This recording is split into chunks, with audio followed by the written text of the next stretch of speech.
Well, I'll start since y'all don't have any questions.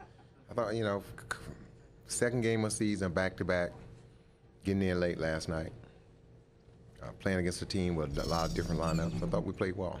I mean, we made a lot of mistakes.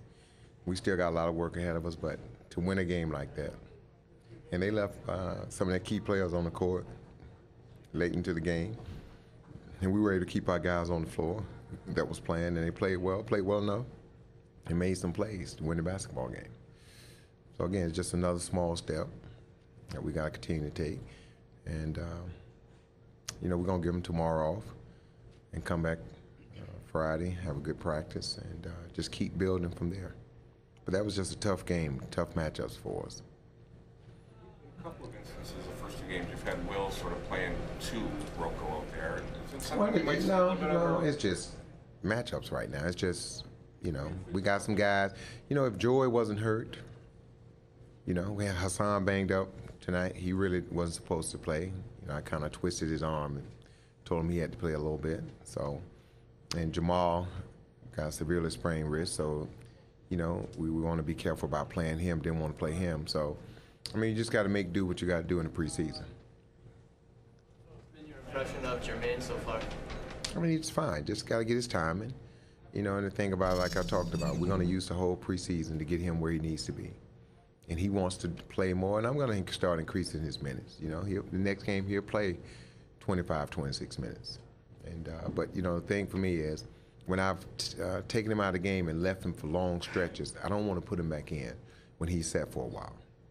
Not at this stage. Maybe later into preseason, as his conditioning get better and he's feeling better. I do it then. But after he's set for 15, 20 minutes, it just doesn't make sense. Second preseason game, put him back. So. Both teams, Andrea hasn't taken a three till late in the second half. Are you happy to see that? Yeah, I thought one of the shots, one of the threes he rushed, dribbled up, and he knew it as soon as he took it. But the other one was, he was wide open, feet set, and those are the shots we wanted to take. But again, Andrea missed some shots, but the shots that he missed and the shots that he had taken, those are the shots that we really want him to be aggressive taking. He drove the ball to the basket, strong sometimes, and but he's just got to continue to work, continue doing the things that he's doing, and he's getting a little bit better every day. Why are you happy that he's looking at other shots before? Because it's important that Andrea understands that he can score in a lot of ways. And by taking the three-pointer away from him in training camp, that light came on, that the three should be a part of his offensive game. It shouldn't be the main part. That shouldn't be his first option. That's just something that he's blessed with the talent to do. But he's also blessed with a lot of different other talents offensively. He can put the ball on the floor. He can one dribble pull up. He can post up. His post up game is getting better every day. And sometimes you take that security blanket away from him, take Linus' blanket away, and he's got to do other things. Can he be a little more dangerous? Well, I think so. It just puts a lot of pressure on the defense. Because they know that he can shoot a 17-foot shot without even jumping. And they also know that he can put the ball on the floor and go back past them. So it just puts pressure on the defense, and that's the thing we want Andrea to constantly think about, putting pressure on the defense. Last year when he drove, he'd keep his head down, run into a guy as often as not. Do you feel like he's a little more aware, a little more under control? Well, yeah. It just takes time, and he's working on it.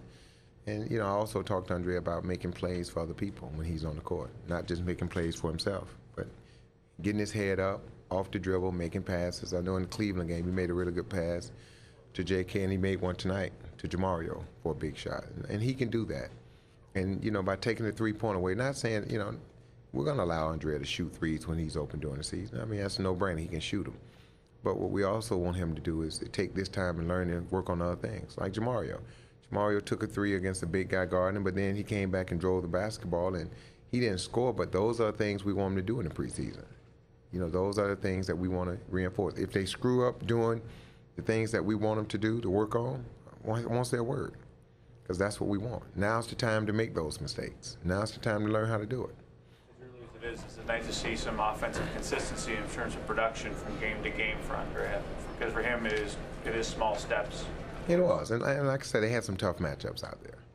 We I mean, they had some small lineups out there, when they played Chandler at the 4, but I thought our guys adjusted well. And we made some plays, like in the NBA when you have to. It comes a point in the game where you got to make some plays, and we made them. And we got some stops at key moments.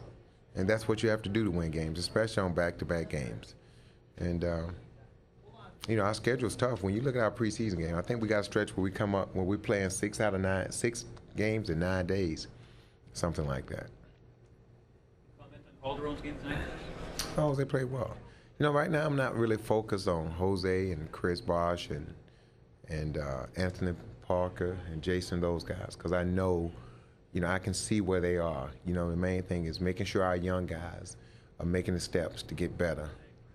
Things that we talked about in the summertime, and getting Jermaine, taking small steps with him every day. When you run that play with Chris and Jermaine up, setting high screens, and Jose gets around that corner, how much more dangerous is he with those two guys on the floor? Well, I mean, you have to account for those guys because both those guys can score in different ways. So it just, it opens it up for those guys. And when Andrea's up there at that spot, we want those guys because, Jose can finish and he can shoot. And that's the thing we got to get Will to do. I kept running that play for Will until trying to get him, he's got to learn to be aggressive and use the screen.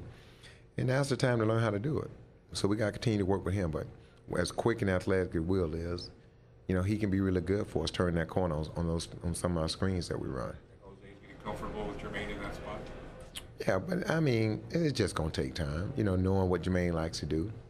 And I think Jermaine, right now he's more comfortable shooting his 15-footer.